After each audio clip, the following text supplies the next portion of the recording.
Okay, now we're recording. Good morning, everyone. I hope everybody had a wonderful vacation and holiday time. Get to spend time with your family, get to refresh, rejuvenate for that, and ready for an awesome 2025. We're looking forward here in Florida Makes for 2025. We have a whole lot of programs and initiatives for our manufacturers and our partners. So I'm Ruth Buchanan, your host for the Florida Makes webinar series. Today's topic, kicking us off for 2025. I'm so excited about this. It took us months to put this together because it's super special. We're going to talk about the Florida Manufacturer Grant for veterans and apprentices. And we have, go ahead and change the slide, please, Patricia. And we are having our special subject matter experts with us today. But first of all, reminder to everyone and those that are new to our program, Florida Makes, our mission is right there. We are here to help improve the productivity and technological performance of Florida's manufacturing sector. We hold that near and dear to our heart. And our vision as the Florida MEP is that we are the recognized leader for strengthening and advancing Florida's manufacturing economy. And next slide, please. And we put this together at the beginning of the webinar series in May of last year. Still rings true. This is just to help us understand how we help our manufacturers and expand that sector. 6 bullets, you can all see that. Technology is important. Cybersecurity, intellectual property. We had a nice session on intellectual property November 15th, I believe, yes. And then cybersecurity is coming up. We have a nice programming coming up in March, April. Supply chain is important. We all know how that became super important during COVID. Performance assessment, continuous improvement, our bread and butter. We have a whole team of business advisors that help put this in motion with our manufacturers. And the next bullet is today, the workforce training and development. So we're bringing that to you today. And lastly, business growth and financial services. Really, this is where I come into Florida Makes, is helping our businesses with their, the strategy. So today, so excited, we have 4 key takeaways today. Normally we have 3, but there's a lot of information today. So we're gonna help you discover available funding to add veterans and incumbent workers through the Florida Manufacturing Apprenticeship programs, and then learn 3 factors that will help make your company be more attractive, because you have to be attractive to the workforce so you can get good people to work for you, particularly veterans who are transitioning. The 3 key pieces there we will talk about. And then we are here to help you understand how to leverage our TPP Orion Talents candidate profiles to help you identify those talent, and then explore how the 2 organizations can help you connect with this wonderful candidates. So with that, go ahead and change the next slide. It is my pleasure to bring you our Workforce Development Director together with our teammates and partners for this awesome program. So Marcelo is a Workforce Development Director. Cristiana Casanave is the Director of Talent Acquisition for Orion. And Justin Makeley is our Account Executive with Orion Talent. And with that, go ahead, Marcelo. Thank you, Ruth, and thank you for the introduction. So my name is Marcelo dos Santos. I work for Florida Makes, been here for the past 3.5 years as the Director of Workforce Development. And today I want to share with you some of the strategies that we implemented last year and continue again this year in order to assist manufacturers in upskilling their incumbent workforce, and also giving them the opportunity to bring fresh talent out of the military to join Florida manufacturers in order to improve their productivity and profitability. So on the agenda today, we have, as you see there, a little over a grant program overview. We're going to go over the apprenticeship occupations that we have and how that can connect with positions that you have already in your company and incumbent workers, and also how you can transition some military service members to those positions.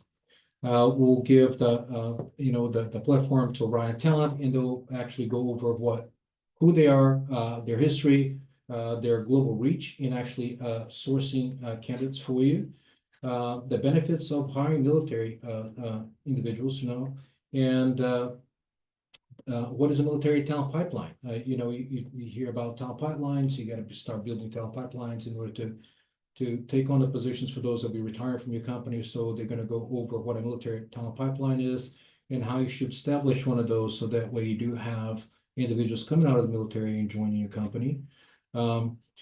Another aspect of this is actually getting the candidate profiles. Those that are in the military, what profiles best fit the positions that you have within your organization. So go over that portion of it. And key success factors, as Ruth mentioned earlier, that actually help you attract and retain the talent within your organizations. And we'll jump to a Q&A right at the tail end.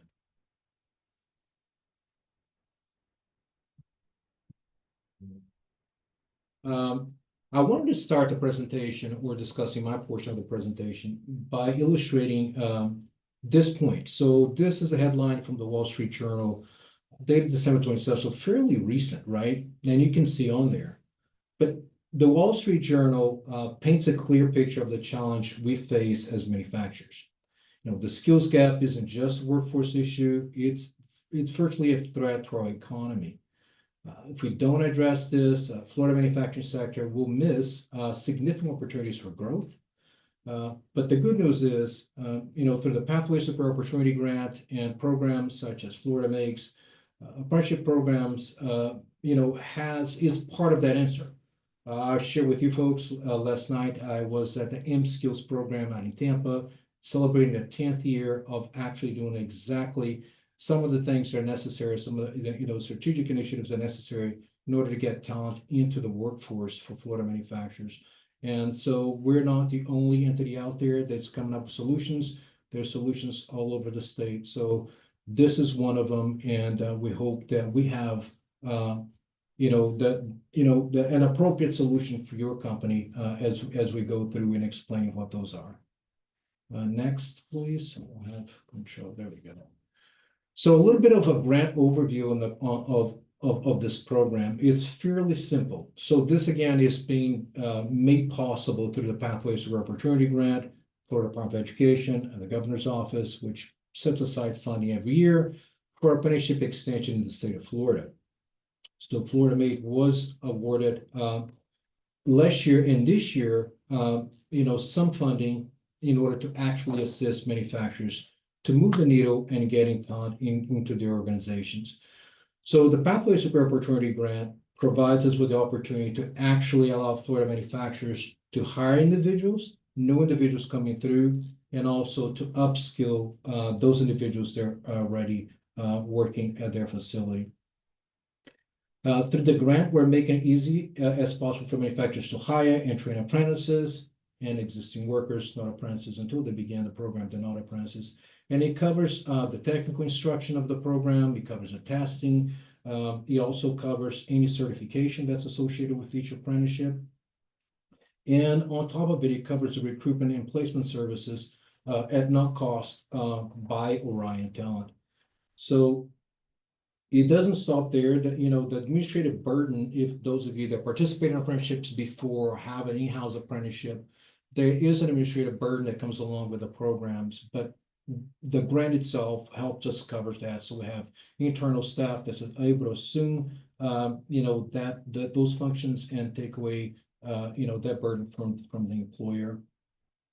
And ensures that ensures that you can focus on matters that, helps you to create the learn to earn environment and integrate these skilled individuals in your teams, which is fantastic. So now I'll go over each of the programs themselves. If I can go here.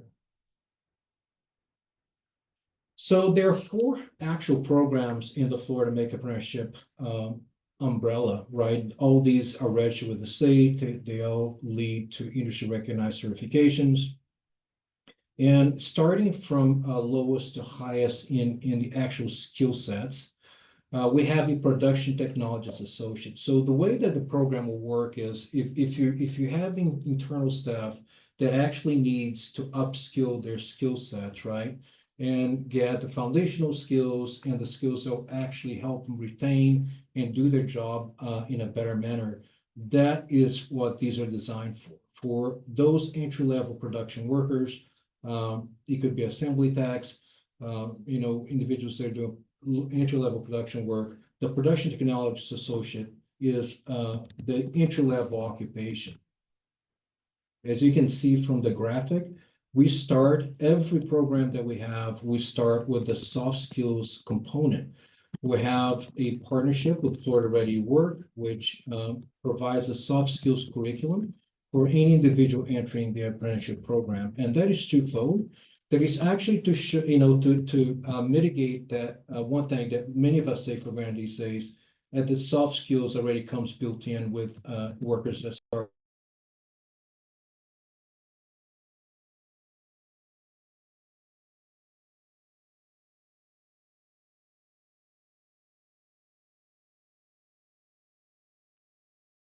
Ruth, I'm sorry, I think you're muted.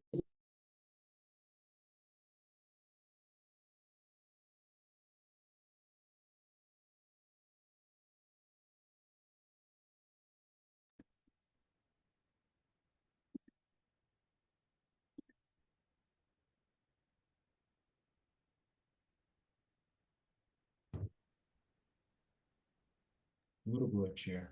Can you? We can hear you.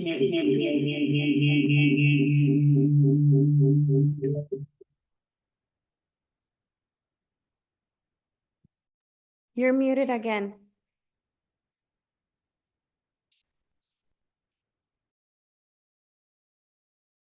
Yeah, I can use mine. Can everybody, sorry, excuse me. Can everybody hear Marcelo now? Can you folks hear me? Yes. Perfect, okay. Okay.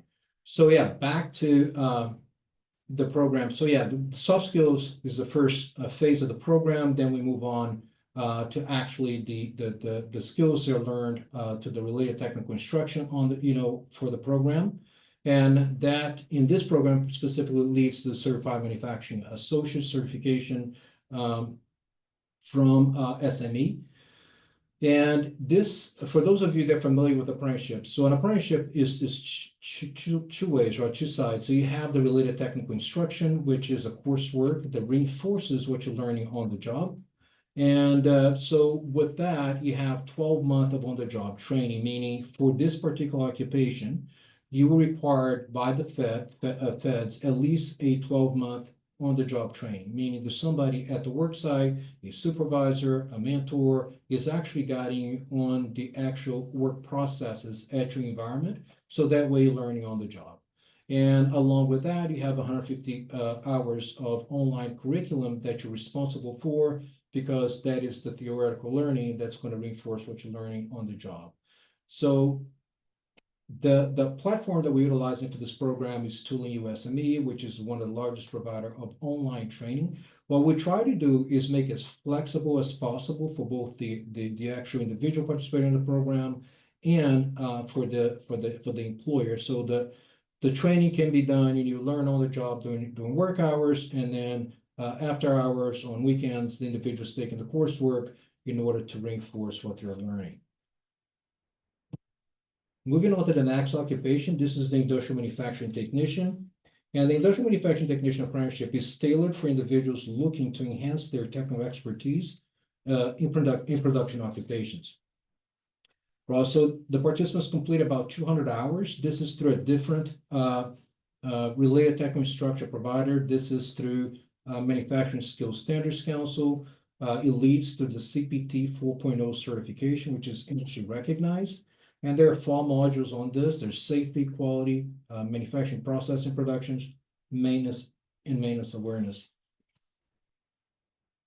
I keep getting a pop-up on my screen.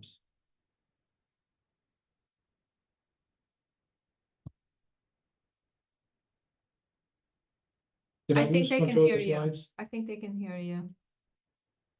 No, it's, Yes, we can hear you, Marcelo. He's finding his spot in the slides, Yeah, there we go. everybody. So thank you for bearing with us. yeah. I'm gonna Yeah, move we're that we're up. good. We're good.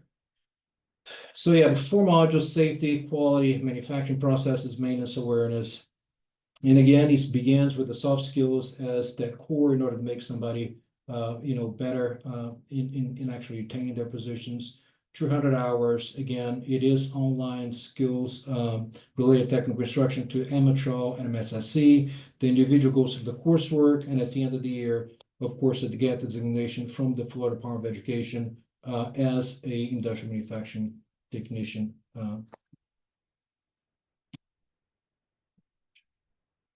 You can tell her next slide. Next slide, please. Okay. Seems like it. Marielle, Sure, could you? thank you. Yeah, thank you. The next occupation is a quality control technician. We launched this last year in 2024 and quickly became the most popular program that most manufacturers participating in. I believe probably 80%, 70 to 80% of manufacturing state that are currently participating in our apprenticeship programs actually doing the quality control tech, which is any of those occupations that are below this. If you're creating a career path for someone, this is the next logical step that somebody would take in order to upgrade their career. As you can see, again, soft skills, always keep harping on that. It leads to a certified manufacturing associate as a foundation for somebody taking a manufacturing position. It's a little bit longer. This is an 18-month program, meaning that actually you have at least 18 months to complete all the coursework and on-the-job training portion of it. All our apprenticeships are competency-based, meaning as individuals achieve their competencies, they get credit and they're able to complete it. However, through the Department of Education and the Department of Labor, there are mandates that you have to have a minimum of on-the-job training hours. So even though they may complete their competencies early, they have to take at least complete the required amount of hours necessary for the designation that they get with the occupation. This one also leads to the Lean Six Sigma Yellow Belt certification. So all the coursework related for that particular cert to take the exam for that particular cert is included in the program. And you can see on there some of the actual coursework that's related to an individual taking this.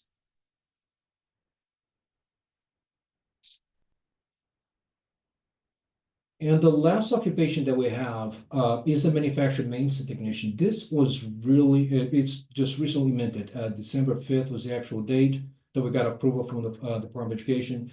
This came as a request from manufacturers in the area that actually wanted something in maintenance to be put together. And by the way, all the occupations that we have registered, they all are from input from industry.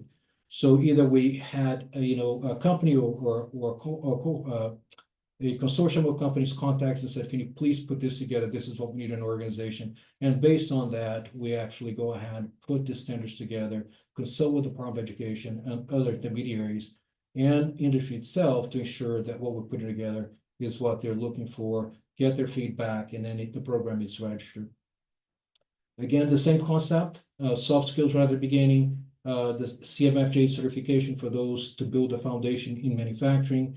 This is also an 18-month program, and this one is a little hefty, 240 hours of online curriculum, that it takes for an individual to actually become familiar with the occupation. And you can see some of the coursework, PLCs, process controls, preventive maintenance. There's motor and then electrical, hydraulics, and pneumatics, all these things that makes for a maintenance mechanic or maintenance technician is included in the program.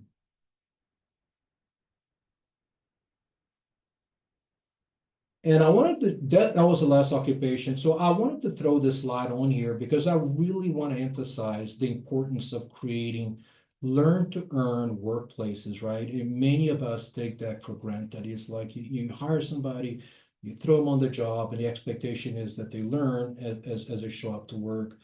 But in reality is what needs to start happening, especially in the current the economic climate that we're in, right? That there's such a skills gap, a talent gap out there, that retaining the employees that you already have is key to long-term success in your organization. So building those learn to earn workplaces where the individual knows clearly that you show up to work, you learn a skill set, you contribute to the bottom line, you become more productive, you get a certification. That is what's going to get you to the next level. That is what's going to make a career projection. That is what's going to actually make money for the company that you're working at and makes you a valuable employee. So if it's done in the correct manner, that is what counts. And I think, at least I believe from the work that I do at Florida Makes, that is what we're providing for manufacturers in Florida. Not only us, but several key players out there. It's like, here we go, we have it built for you. You just have to implement it. We've got grant funding that helps you actually offset the cost. So that barrier to entry is removed. So all you have to do is take a look at it, review it, make sure it's a fit for your workplace, and then move on from there. So I wanted to stress that point. And then in order to showcase why that is important. Next slide, please. I have a testimonial. So this is from a Florida Manufacturer Apprentice of the Year winner from this past year. But illustrates the point in the importance of creating a learn-to-earn environment and a place where you feel valued, right? So here we are, we're a company, we hired you, we invest in your success.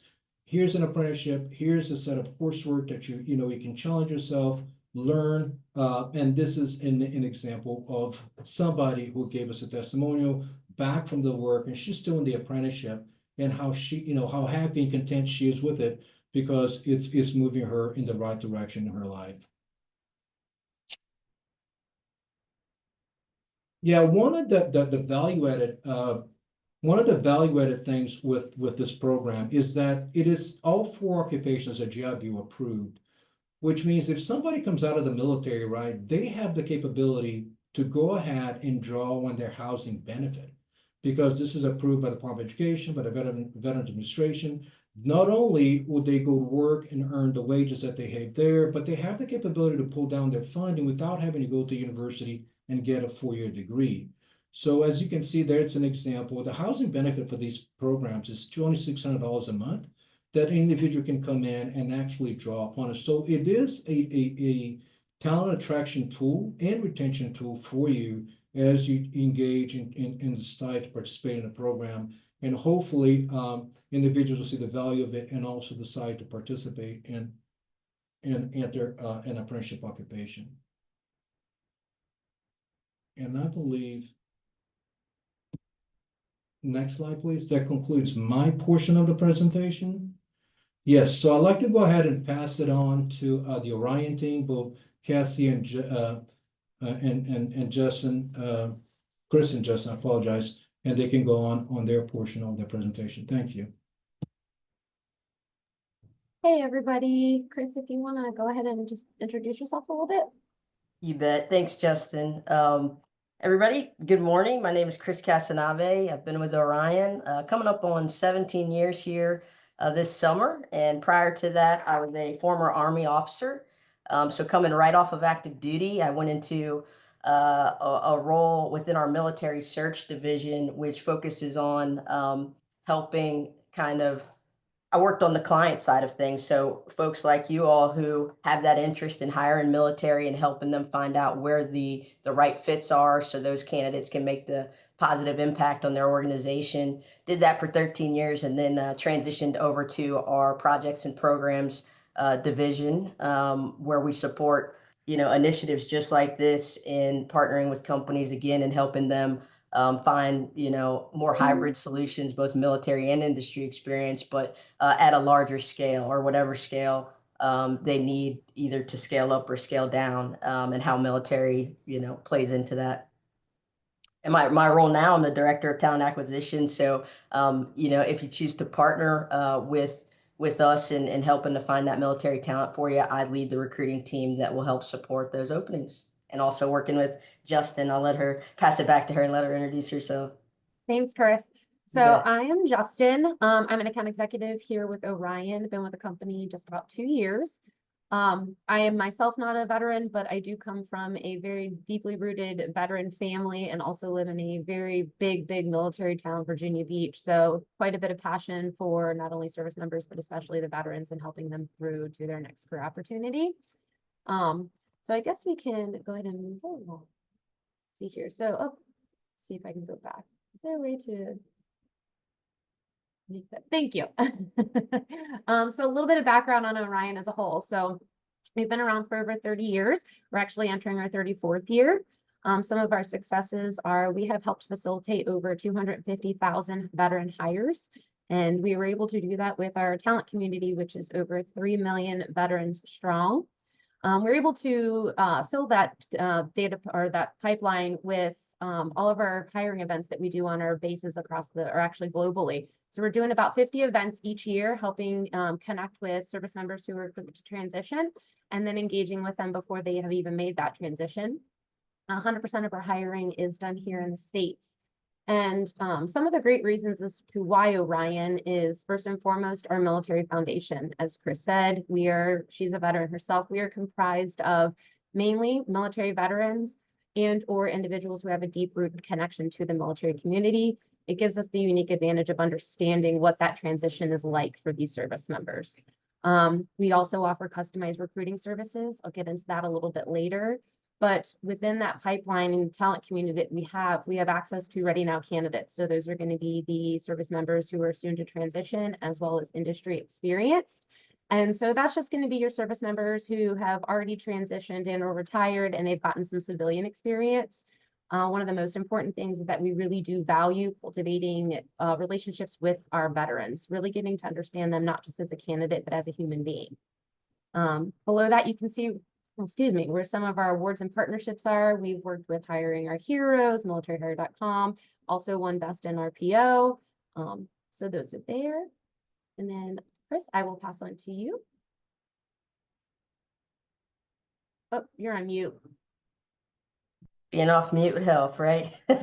Okay, thanks, Justin. I appreciate it. And I guess before I dive into this slide, I do want to first take a quick moment to recognize our partners at Florida Makes, who put the spotlight on the value of hiring military talent into these entry-level apprenticeship and upskilling opportunities within the manufacturing sector. These military candidates can truly close the gap that we're seeing across the board. I know in Florida, but across the board in the manufacturing industry, there is a high need, a high demand for skilled talent. And these military candidates fit very nicely right into those type of entry-level opportunities and can make a positive impact not only on production results, but on company culture. So we appreciate this partnership, these unique training opportunities for veterans. And I'm sure with all of you that joined the call today, appreciate you attending as well. Assuming you have, that interest in hiring our nation's veterans in key opportunities within your organization.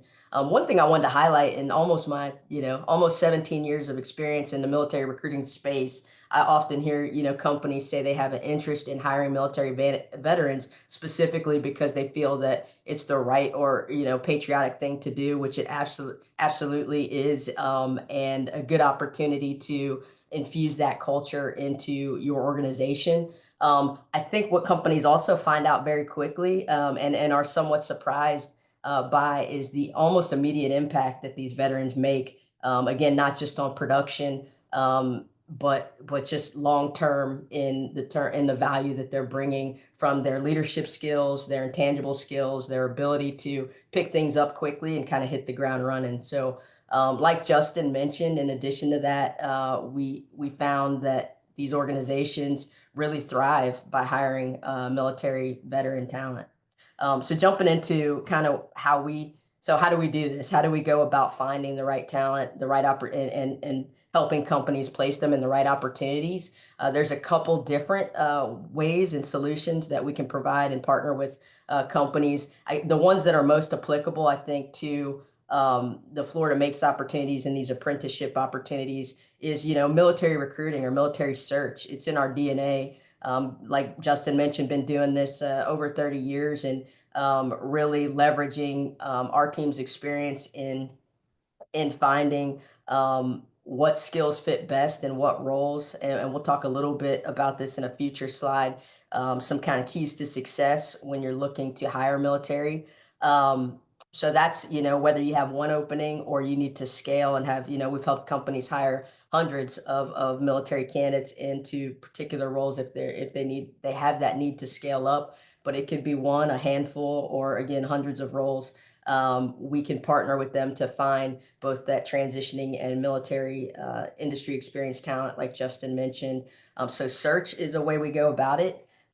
There's another service, I won't get too much into higher purpose, but it is something that we offer, which is more of a programmatic approach where we do a kind of a data job scrape of opportunities that you have within your organization, kind of blast those opportunities out to our military distribution network that has a strong, it's more of a sourcing solution, but we have a strong database of both diversity to include, again, that military veteran talent and also military spouses to attract those candidates to apply. Again, it's more of a sourcing mechanism. And then the other area that may play into these apprenticeship opportunities that, you know, Florida Makes is offering is what we call higher skills, which is a skill bridge opportunity that some military candidates do get within 180 days of their transition coming out of the military,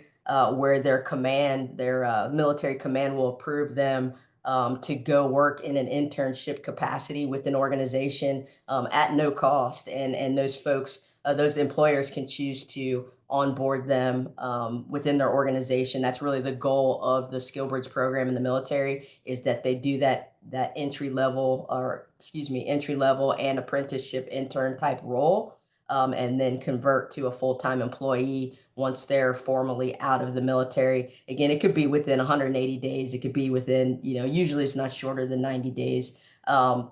So that's something in terms of Skill Bridge approved candidates that we have our arms around as well, that we can offer to you.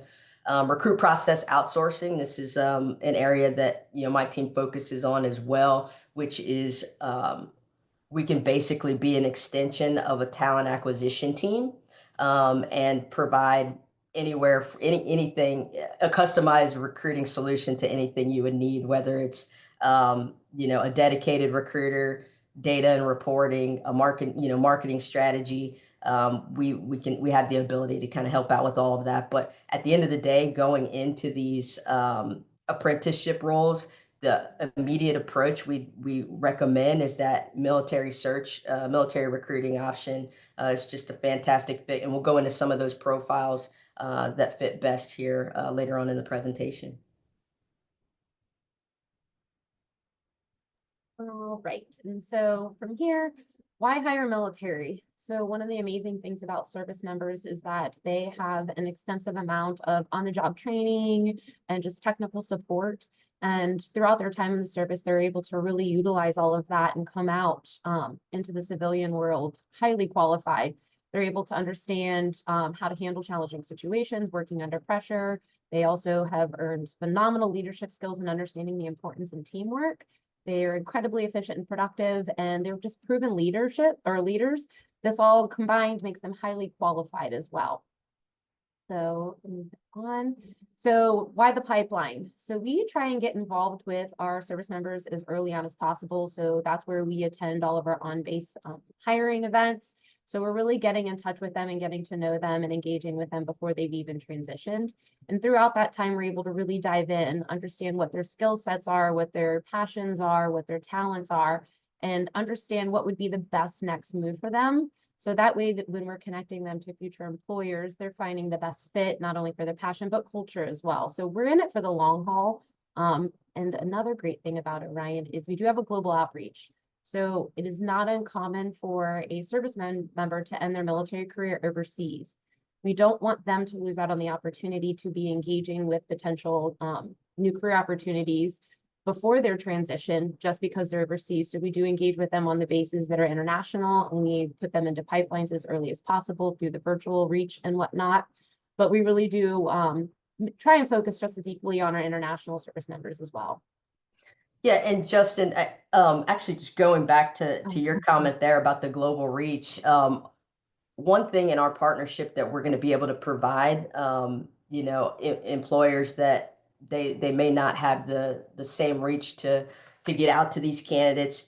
The military will pay to relocate a candidate the distance of where they entered the military. So, for example, if a candidate is stationed in San Diego, California, and they're getting out of the service and they were originally from Florida, we have the ability to have our arms around candidates that are looking to make that transition back home. And so that's not something, you know, a candidate usually isn't going to be able to communicate that desire to go back home through a, you know, Indeed job post, for example. It's having those relationships out on the bases and talking to those candidates. Usually we try to talk to them within at least a 90-day window, but sometimes, you know, up to a year out from their transition. Like Justin mentioned, we know their desires and kind of what's motivating them to either pursue a career or go back to a certain location like Florida. So this moving into this next slide here, focused on these apprenticeship profiles. Here's where we feel military veteran candidates will make the biggest impact for you in these entry level roles. So typically what you're going to be able to see from us is that, again, entry level candidate, that 4 to 6 years, either transitioned or recently transitioned candidate out of the military. When we look at entry level roles like, just for example, assemblers, or roles that usually fall within that, you know, $18 to $20 an hour type of opportunity. The best profile coming out of the military where these candidates can kind of learn quickly and hit the ground running is really in that what we call combat arms space. So you looking at your Army infantry candidate, for example, they've done operations out in the field. They have that mechanically inclined background. They, you know, their main job in the service is to go out and honestly find the bad guy and complete those missions. They can take apart weapons, put them back together. So when I say I'm mechanically inclined, they can go out to the motor pool and fix a Humvee, for example. But they aren't to the point where it's a, you know, electronics or an electrical, you know, troubleshooter. Their focus is operations, but they can adjust and learn very quickly. What we've found over all of our years in placing military is that this profile of candidate really fits nicely into those very entry level roles and can get spun up very quickly, along with the combat arms profile. Looking at, you know, Army supply chain logistics or even, you know, administration type candidates that want to learn a trade as they're coming out of the service fit really nicely into those entry level roles as well. And going into an apprenticeship opportunity is really perfect alignment to get them upskilled to where you need them to be. And they're coming to you with all of these great habits, right? They're going to show up on time. They're disciplined. They have positive attitudes. They understand what a mission is and that it needs to get done, right? And they're willing to do the hard work to make it happen. So that type of profile also fits very nicely into roles where you're looking to and have the ability to upskill candidates. Some of our more technical profiles also fit nicely into these apprenticeship roles, like the quality assurance role, for example, or plumbing or HVAC. When you look at your Navy machinist mate candidate, they are trained in mechanical theory, any kind of piping systems or steam propulsion systems out on a Navy ship, for example, or in an aircraft. You have folks that are machinist mates as well that, again, are very strongly mechanically inclined, but understand preventative maintenance and what all goes into that. Whether, again, it's on a ship or on an aircraft is a good example. All of these candidates and all of these profiles are also very safety minded individuals. They're, you know, it's ingrained in the military culture to be everybody's what they call a safety officer, right? So that's something that, you know, I understand is important in a manufacturing environment as well. So that's how they can also add value, is on that safety, that emphasis on, you know, process and safety. Some other profiles that normally fit well are that Navy gas turbine mechanic. Again, trained in mechanical theory, trained in electrical theory. However, it is entry level, right? So there's still some room for some upskilling, as these folks have never, you know, worked in a manufacturing environment, but it's the skills itself translate, and the training that they've received in the military translates very well to what you would need in a manufacturing environment. You know, electronics technician, same thing, trained in electronics theory. This is kind of my wheelhouse in terms of, you know, my background as being a military communications officer. So these soldiers worked on communication equipment, basic, you know, cable repair, soldering, preventative maintenance systems, whether it's on, satellites or radios. And again, there's always that added safety piece to that profiled candidate. And then IT communications technician, so kind of basic IT troubleshooting, networking, basic electronics, network administration, those type of jobs or that type of background can really translate very nicely into manufacturing roles where you're willing to work with that candidate and upskill them to get them to kind of hit the ground running in your facility on similar equipment. Next slide. All right, this is a big one. Key factors to success, right? You definitely, the interest in hiring military is there, but how do you attract, onboard, and most importantly, retain that candidate? So 3 key areas to really consider as you're identifying roles that you want to bring military candidates into. It really kind of boils down to a couple things: compensation, location, and culture. Compensation is a big one, right? Because again, when you look at the years of experience that candidate has in the military while not in manufacturing, they're going to come to you with, 4 to 6 years of again, a very somewhat structured environment where they're already getting paid a certain amount, right? So really what we're seeing in the manufacturing industry for the more operationally focused candidates, again, that combat arms or logistics, transportation, not the candidate that doesn't necessarily have that exact troubleshooting experience quite yet, is really going to be at that 18-hour to 20-hour, $20 an hour or more type of range. So as you look at your opportunities across your organization where you'd like to kind of infuse that military talent, looking at that compensation range. And then when you get into candidates that kind of are already coming to you with that troubleshooting background, like the electronics technician or the machinist mate, for example, those candidates are usually going off the market somewhere in that $20 to $28 an hour, I guess, bracket of salary range. So just some things to keep in mind there.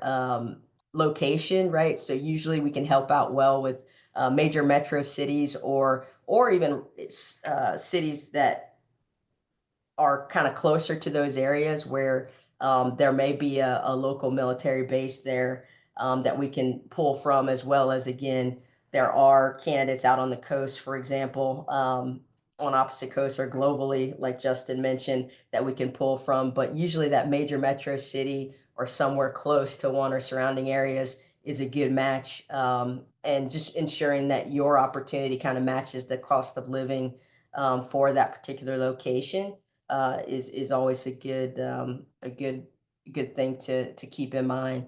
Culture, this is a big one, right? So onboarding that military candidate. Do you have military folks in your organization that already work there? So this is more of an onboarding piece. Helping that military candidate feel welcome, especially if they're transitioning out, understanding that they've dedicated this 4 to 6 to 8, maybe, 10 years, depending on the position, of military service to the country. They're really looking for their next career. They're not wanting to switch in the next, they don't want to get onboarded to a company, and leave 6 months later. They are looking for their next home because, for the last several years, they've had a home in the military. So that's something that we find is really important to our transitioning veterans. So just making sure that you have that culture piece where military candidates feel, welcomed into the organization is huge. And we're happy to help on an individual company basis, kind of talk through that some more in detail as needed. So process and engagement, what truly makes this process successful is complete and total interaction and teamwork here. How we initiate the process is Chris's team and myself, we will jump on what we call a fit call. And so that's where we engage with you initially. We figure out exactly what you're looking for as far as, skill sets and talents, but also understanding the culture fit of your organization, what Chris was just connecting on. And then also, what's the day in the life look like? Because we want to make sure that these candidates have a full view of exactly what this next opportunity would look like. we here at Orion, we do take ownership of the process. So we're going to keep the candidates up to date. We're going to let them know, hey, you're moving forward, or all right, maybe this isn't the best opportunity. Let them know they're no longer in the pipeline. But we stay on board with them throughout, and yourself as well, throughout the entire process of interviewing, all the way to offer, and then as well throughout the actual apprenticeship program itself. The customized hiring plan that we have both touched on already is once we are engaging with you as an organization, we're going to figure out what works best for you via your timeline, your availability, those types of things, whether you're hiring for, an individual role or volume. And we're going to make sure that your interview processes, everything are customized to you, whether it's just a one-off interview or if it's a smaller event where we dedicate a morning or an afternoon or a whole day to make sure that we can get you engaged with all of the candidates in interviewing. Engagement's also really important. Quick turnaround. We prefer within 24 hours of having candidates submitted, some feedback. Hey, this candidate, this veteran is fantastic. Let's move forward. Or this individual, this veteran's not going to be the best fit, and here's why. The more thorough the feedback, the more we can hone in on making sure that our recruiting efforts are as specific to getting on the point with this candidate profile as possible. So we really appreciate any sort of feedback from your end, because it just makes the process more efficient, it makes it more seamless, and it makes it definitely more successful. To kind of give you an idea of what this type of process and service would cost, these type of roles generally, time, energy, effort, they would usually cost around $10,000 per candidate and higher, but through Florida Makes and their amazing initiative, we're able to bring all of this to you guys at no cost. So we're able to not only help out the community or the veteran community, but also help you as an organization grow with some amazing veteran talent.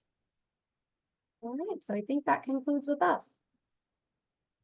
Super, wonderful. Thank you both, Chris and Justin. Our Q&A is actually lighting up, so let's, I will go ahead and start moderating the questions. The first one I have, can we take away the slide? Yeah, can we have everybody? Yes, thank you so much, Patricia. So Justin, turn on your video, and Chris, turn on your video. Yep, perfect. So the follow-up, great job. I love that, Justin, you highlighted the value, just the one value that we bring through our partnership between Orion and Florida Makes. So don't anybody fall off your chair. The 10,000 is covered in the grant. And this gentleman right here beside me, oh, it's off the other way, is very good at finding those dollars for us. So follow up on that, Justin. So what is, for Orion, what is the timeline for successfully filling a manufacturing role with military talent, just in general terms? Okay. And Chris, I know you can Yeah. kind of back me up on this, or if you want to go ahead and take the lead on it, this is your more Yeah, no, you bet. wheelhouse. Typically it'll take, and again, it depends on location, salary range, all those key items that I brought up, but usually it'll take us about 2 weeks lead time from job order intake to having candidates, either on site or interviewing virtually to offer accept. So 2 weeks is really kind of the goal there. We actually just had a intake call with one of the manufacturing companies there in Florida, where we set up 2 half-day events for about 7 to 10 openings. And when I say events, usually the success rate out of those is about 80% offer to accept, right? 80% or higher, really. So that 2 week lead time is going to be important, just to make sure we're able to kind of dial in on the right fit for you and deliver those candidates in a good amount of time. Oh, yes, 2 weeks. Wow. And that speaks to how well established Orion is and your pipeline for workforce development. That is impressive. So I'm moving on to the next. There's a lot of questions. This one, I think we're going to have Marcelo answer. It came in there in the chat. Marcelo, is there any financial augmentation assistance, employers, wage augmentation? No, if I'm understanding the question correctly, no. So it does not pay for any on-the-job training wages that are associated with the position, right? The grant only pays for the recruitment and placement portion of it, and also the related technical instruction from the apprenticeship program itself and administrative costs. However, having said that, we do work with workforce boards throughout the state of Florida, career sources that might be in your neighborhood or your region. And they often have on-the-job training dollars that work right in line with this initiative, because it is an apprenticeship program. This is structured training, and sometimes if funding is available, they're able to assist in offsetting that cost of that individual with OJT dollars. Awesome. And I do want to take a moment to recognize we do have a workforce partners on the webinar. So thank you all for being here, because we do work closely with you as well. So thank you. There's like 2 or 3 questions on this. So let's go ahead and answer this one. Your focus, what they're taking from the webinar, Chris, is that you are focused more on the transitioning members of our veterans. Do you work with those who have been out? And also it's a 2-parter, I guess. And then there's a question on whether you attend those programs for transitioning veterans.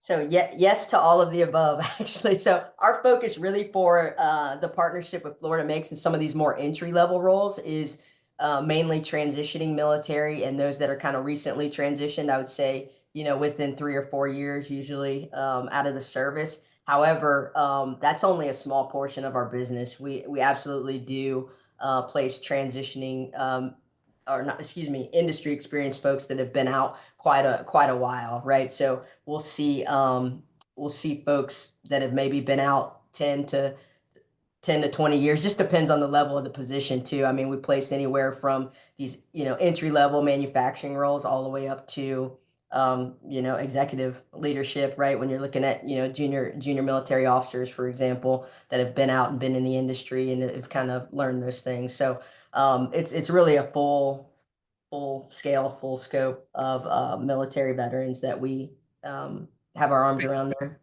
Yeah, but I think the point is, for as long as we all work together and shorten the time that they're waiting to be absorbed back in the workforce, I think it'll be a win-win-win for everybody. So thank you for addressing, thank you for addressing that. Will, thank you for your comment. We love that positive comment. We answered your question already. Robert, thank you for sharing that you have worked with troops to teachers. I can see how that could work out, little kindergarten kids. I know, that's great. So I have a question here. We'll go over the overview, Mary, in a moment. I just want to, I guess this is it. What types of military roles or backgrounds have proven to be most successful in manufacturing positions? Just a couple of examples. Yeah, really all types, right? So like I mentioned, the combat arms, the more operationally focused type candidate for more kind of assembly or assemblers, for example, or material handling type positions. I know some of those require, experience, maybe working with a forklift or even welding type positions, right? So just understanding that candidates in the military spot weld, but they don't certify welders. But if you're willing to work with that candidate that's been on a Navy ship that has, has some entry level welding experience, and bring them into, a program or into your organization to upskill them and get them as a certified welder, that's another type of position that we'll focus on and profiles that fit well in manufacturing. Yeah. Yeah, I mean, really, and Marcella, you can add to this. What we've seen and heard from our employers is that it really is a very good marriage, if you will, of the discipline that our veterans get into manufacturing. Absolutely. Yeah, it's the perfect transition, especially with somebody that you want long-term employment, transition, loyalty. I mean, all those aspects of that care that comes out of the military is excellent. For sure. Yeah, and you hit it with the long term. I mean, at the end of the day, some of the feedback we're getting too from our employers are these folks, not only can they learn and hit the ground running pretty quickly, they're their future production supervisors or future, they're there for a while, they're future general manager, branch manager of a plant, they tend to stay, they tend to promote quickly and do really well. So yeah, and just to add on to this train of thought is I've been an economic developer for quite a number of years, and I know, Bill, you're on the call. It's like the soft skills were always an issue for our employers, particularly manufacturing employers, but these veterans come already well equipped. So those issues are not even there. So thank you so much for that. So Mary, we're gonna go to your question because there's 2 questions on that. So Chris and Justin, so what is the process for vetting and pre-screening candidates to ensure a good fit for your company, culture, and job requirements? You kind of talked about it, but it was a follow-up question. And let's tie it in with Mary's question here. Can you give us an overview of the process from start to finish? From start to finish, we do an intake call with whoever is involved in the hiring process. And then we'll go out to our military talent network. So we have one thing that we didn't mention is a 250,000 database, proprietary database, because really this is built over our 30 years in, 30-year plus in the military space of active military candidates. And when I say active, it means they're on the job market. They are either somewhere within 100, usually 180 days of their transition to available now. But we search that database for candidates that have that exact profile that you're looking for, and then design a hiring program that works best for you and your organization. So whether it's that hiring event, again, if you have a timeline where you have a influx of product coming in and you need folks for a certain shift, for example, to be in at a certain date, we're going to work with you to meet those timelines. So usually, as long as we have that 2-week lead time, we can get the right profile of candidate in front of you. And at the same time, and Justin mentioned this, keep in mind we have base recruiters out that their sole purpose in life every day at Orion is to be out at the bases and kind of fill that database with candidates that are ready to hit the job market. And Chris, I think you just answered a question that's on the chat also from Bob Blevins, which is, does Orion attend military transition briefings at military bases? It's the TAPS program. We do. We have employees, again, most of them being former military themselves and have access to the bases. They go to 50, 60 military events a year to feed that pipeline of talent. That's awesome. So, I mean, Justin, did you have anything to add to that? It was a big question, so. No, not to that one. I'm kind of looking through the chat as well, just Right, kind of seeing right, some of yeah. the other things. So I guess, yeah, keep going with the questions. We can answer them as they come. right. I think the question on the cost for the veteran, I think we strongly suggest that they go through us. So some of those costs are mitigated, but I'm sure they can contact Orion directly if they have further question on that one. And thanks for Marielle for posting the link to get started on the program. Lastly, from Mary, follow-up question: is this program something a small business can participate in? I would only need 1 or 2 techs at a time. Absolutely. Absolutely. We have the ability to scale it, even if you have one opening. That's something we can go out and search for that individual. And then you can come back to us, when you need to. So there's no long-term commitment to or having to have a lot of openings in order to utilize this service. Perfect. So 1 minute to wrap it up. Marielle, if you don't mind showing the couple of slides we have to end the webinar. You guys have been a great audience. Thank you, guys and girls, everybody. Thank you so much. I'm so excited. Our first webinar, well attended, well engaged one. So key takeaways, as we told you at the beginning, I hope you were able to discover available funding to you to add veterans to your workforce. And then the 3 key factors, that was key. We wanted to make sure we brought that to you. And thanks to Chris for bringing that. Location, culture, compensation, very important. Understand these are skilled people already. So let's make sure we are able to provide those. So you can not just only attract, as Marcelo said, retain. Retention is super important too. And now that hopefully you all understand how to leverage Orion Talent's profiles and tap into that resource, and how we with Orion Talent Florida Makes can help connect you with those pre-screened qualified candidates at no cost. So next slide, please. I know we have, so that's a QR code that we prepared for you, our manufacturers, our employers that want to go ahead and get additional information. And by the way, the slides are going to be shared with you. And the video link as well will come to you momentarily from from Zoom directly. Next slide, please. So Florida Makes, we are here to support our manufacturers. It is a reminder that we have business advisors all over the state. So we encourage you to contact them, and to the manufacturers in the call, our business advisors will also call you. Oh, well, I forgot to mention, we celebrated 10 years as a Florida MEP. So we're on our second 10 years and we got recertified or reapproved for our grants. So that's a big moment, you guys. So that we have to mention that. And if you need to contact Marcelo, his team, and me, I think that's the next slide, or was that the previous one already? And I already acknowledge our workforce development partners in the call, the video link. And if there's any follow-up questions, you all should have my information or Marcelo's information. We're here to help you. Feel free to contact us and we will connect you with Orion and many other TPPs. We have a lot of third-party providers in our network, everybody. And Marcelo's email is in there. So thank you, everyone. Any final thoughts, Marcelo? Thank you for doing this with me. No, just thank everybody for being here. And just to remind you, we're at January 24th, and there's not a better time for you to actually start planning your recruiting, strategy for the year and creating those learn to earn environments and, for 2025. So thank you. Thank you. So next one, see you February 14th, I believe. R&D tax credit, very important. Where's the money? We'll show you. Thank you. Everybody have a great day. Bye-bye. Thank you. Thank you, Chris and Justin.